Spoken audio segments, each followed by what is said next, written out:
Hey, it's Matt Pinfield. It's KLOS New and Approved. My guest today is an absolute legend.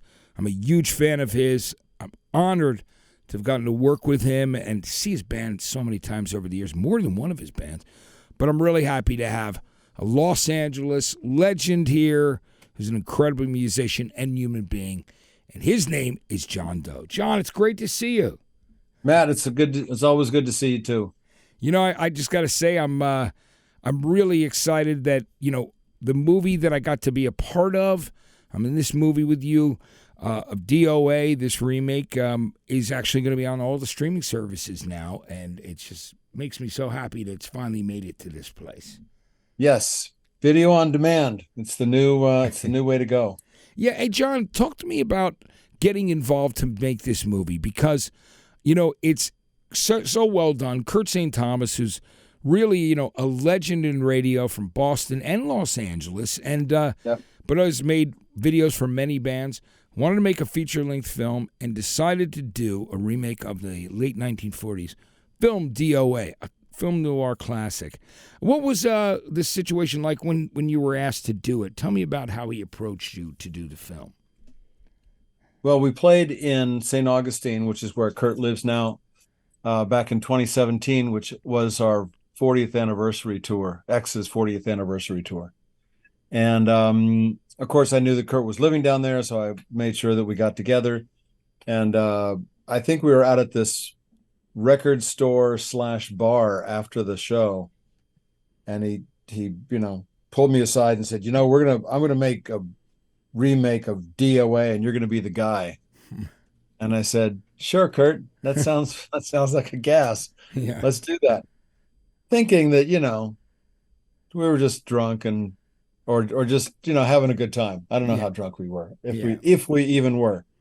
But he just kept after it. And I kept saying yes. And then we got my friend Nick Griffin involved, who really worked the screenplay so that it could be the best it could, and put in all of the sarcastic quips that are film noir is known for, and then we got together for like, I don't know, not even 3 weeks, and just worked like dogs, and then it was 2.5-3 years after that we finally got it in enough shape to send it around, and of course everybody turned us down. all the like indie film distributors and streaming services, everybody just turned us down and said, oh, it's a remake and it's in black and white and there's no big stars in it and whatever. And I was like, okay, fine, thanks for nothing. And but it's like being I'm familiar with that. I've been on a bunch of indie labels, and if you got to do it yourself, then you do it yourself. And so in that way, it's like a super indie production, but it looks great, and the fact that they edited the hell out of it. They took all my bad parts out, all your bad parts out, and only just put in the good ones. Yeah, so, absolutely. Yeah. It was great, John, because, I've been a fan of yours always. I mean, when I say that, I mean... Likewise. Thank you for saying that, John. Back when I, discovered the Los Angeles album, and, I was on the other coast, but we heard about this amazing band from L.A., and then I bought the record, and, of course, I've been following your career ever since with everything you've done, solo records and all your projects. But I love that I got the opportunity to do this with you. First of all, because... Honestly, I played myself in things over the years, like TV shows like Portlandia and Sex and Drugs and Rock and Roll and all these other shows. But this was just a great opportunity to actually play a police captain opposite you. And for me, it was an incredible experience because you were so kind, helpful, and generous with your advice and guiding me through actually playing that role. And I want to say thanks for that. I guided you through the time that the fish fell off the wall. Yeah, the fish fell off the wall. The prop, that was unbelievable. They had some for the people that don't know what we're talking about. They had, the set design, which was done by Kurt's mom, which sounds horrible. It's like, oh, my mom's going to do the set design. It's like, oh, geez, Louise.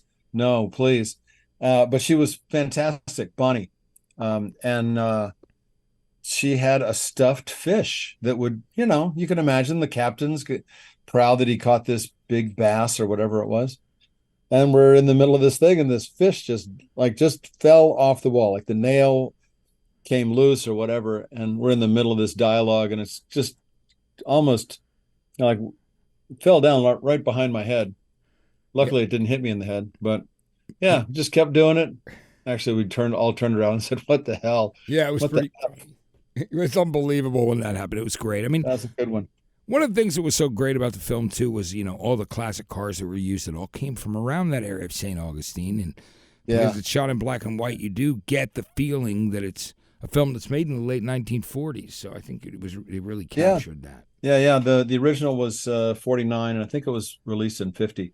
But the thing about helping and being generous, it's like I didn't come up with that. I learned that just by working with other people, and Yeah, no matter who it was, um, they got it. If they make their partner, whoever their scene partner is, look good, then they look good. Then yeah, the whole thing is just better. And that's kind of the code that I was taught just by, I'm total on the job training. So and everyone all the people that I really respect and have been so fortunate to work with just had that same kind of well, 90% of them. There are a few people who are not nice, but yeah, they don't, whatever. That's the very few. yeah, And they're there. They're rooting you on because they want it to be good. They want you to be good. So the whole thing is better. They're not selfish, and that's a beautiful thing. I Uh, think it's great, and it was even really yeah, it made it a great. even people that you would think couldn't be bothered, are they're like right there. Like I did a couple scenes with Christopher Walken, and he was just like he was there, like he was watching a good football game or something. Like he was like he was watching, this is the most fun he could have. And yeah, it's really really cool. And then you worked with guys like Patrick Swayze and Sam Elliott in Roadhouse when you were in that, and that was I Yeah, always loved that yeah, movie. I mean, it's definitely yeah, one of those films that it's like a lot of people will always go back to that film. It was of its time, yeah, right? It was a fun movie. How yeah. was that Now, experience? what's that? How was that experience doing that back Oh then? God, it was insane. Yeah, It was the definitely the biggest budget movie I worked on. And I mean and everybody was getting paid well, and they kept going over budget and having longer days and getting overtime. And it's like, but meanwhile that they're staging fight scenes where they're, I don't know, 40 or 50 stunt people that are just total mayhem bar fight. And it's just like, okay, go. And everyone's choreographed what they're going to do, but it's just like total mayhem. Yeah, yeah, it was insane. And they, we had some time up near Fresno, and people were just partying like there was no tomorrow. And Terry Funk, rest in peace. He was one of my running buddies. He's a well-known wrestler, the Funk Brothers. yeah. And yeah, it was like no other experience. I'm at some point I'm going to write a memoir, and that will definitely be a a spicy chapter. Yeah, I'm sure. I mean, I love that movie. So it's like one of those things where if I see it's on and I pass it while it's on, or if I can stream it, it's always one of those movies that I've always really Yeah, enjoyed. yeah. Everybody that's in Well, it. that means that you're well in touch with your 13-year-old self. That's really what it is. Absolutely. It's true. I will admit it completely. I don't know if Yeah, it's Arrested Development or if it's just the fact that I really enjoyed that film. But yeah, and it's it's all so I'm right. going back to that. Ben Gazzara was in it. All those guys, right? And Yeah, so, yeah. but That anyway, was the and thrill. even Red West, he was in it. Like Yep, Red part of West the. was in it, and yeah, it was nutty. It It was was pretty. craziness. John, Yeah. we love the fact that you still are doing shows with X. What's in the plans right now? Is there going to be a solo tour? Are you kind of interspersing playing with X, solo tour, some other projects. What's coming up that we can go see live, and that people? Well, the main thing that's coming up is that D.O.A. is streaming November 10. Yeah, which we're most excited about. It's going to be on Voodoo. It's going to be on Apple. It's going to be on Amazon. We're going to make sure that everybody knows that. Yeah. Well, there's that, and then X is doing is one of the like 30 or 40 bands in that Darker Waves festival down in which is coming up end of November in Huntington Beach. Yeah, it's like the 18th or something like that. Yeah, November 18th, and it's you, and it's Tears for Fears and B-52s and. Oh yeah, it's like it's 30 or 40 bands. It's crazy. I don't know how many stages they're going to have, right? But yeah, and like TSOL is playing, and it's like everybody under the sun. I love the TSOL are playing, and that's good. That'll be good. And but X is working on a new record, so we've been playing a bunch of live shows in our touring, and so I'm just trying to concentrate on that. That's great. We're going to start recording in January. Yeah. I look forward to that. And release maybe in May or June, something like that. Yeah.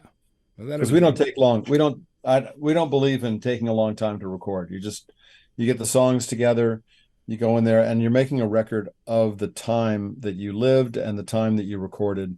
And if you're thinking about it too much, or you're editing too much, then it loses its spontaneity. It loses something very, important to the record. And that's one of the things we were always, kind of kicking back against in those early days, right, of punk days. How long did it take you to record Los Angeles or Wild Gift? How was it just a matter of days? Oh, it was like a week or 10 days of like a week of recording and a week or less of mixing. Yeah, it's amazing. We would mix it at least 2 songs a day. Yeah, just have to. The best records are made for like 10, 20 grand or less. Yeah, they absolutely are some of the greatest records of all time. And we used a good recording studio, and of course we had Ray Manzarek to help us produce it, and Ray was a really inspiring and honest producer. He just wanted to get good. He wanted to get good performances, and but we went into a proper studio. It wasn't like we weren't as DIY as the Discord bands or SST bands, because we thought we had a shot to hit the big time, whatever that means. And I'm part of me is glad that we didn't have just one big hit, because we still can keep our street cred, sort of. Yeah, you definitely can. I mean, with all those great albums, And, it's amazing. And speaking of it, it's really funny. I went back to my college radio station. I got this award at Rutgers University. So I went on the air for 3 hours, and I just played 45s. Wow. From like, awesome. From all different eras, but mostly, And so I pulled out my 7-inch of White Girl. And a guy called me, and he the station goes, "Dude, that's a different vocal mix. That's different. It's a different mix." You know what I mean? I guess because maybe the vocals were a little more out front or whatever it was for whatever reason. Well, we re-recorded it when we did the LP Wild Gift, so he's probably familiar with the LP version. Yeah, because he had not heard this 7-inch, and that was. I'm glad that there were 2 different covers for the 7-inch. Yeah, that's the only difference. But there was a whole completely different recording for the single, because we recorded and released the single between Los Angeles and Wild Gift. Yeah, right in between. Yeah, it's amazing. Hold over. Yeah, what a great song, and there's many. John, I'm really excited about it. People will get to go see you at Darker Waves with X, and I want people to stream our movie. I think that how people enjoy it. It's really cool. It was so much fun to make it with you, and I think people will really enjoy seeing it. I think Kurt St. Thomas, the director, Nick, who wrote the screenplay, so many people that were involved, all the different actors and actresses that were. John Biner, veteran and comic icon, Tony V, from Boston also was in it, and of course Lucinda Jenny, who's been in, I don't know, So many just movies. every cool movie every movie she's in is cool because she's in it. Yeah, she's And amazing. well, maybe there's two that Yeah, I don't know. right. I'm just joking.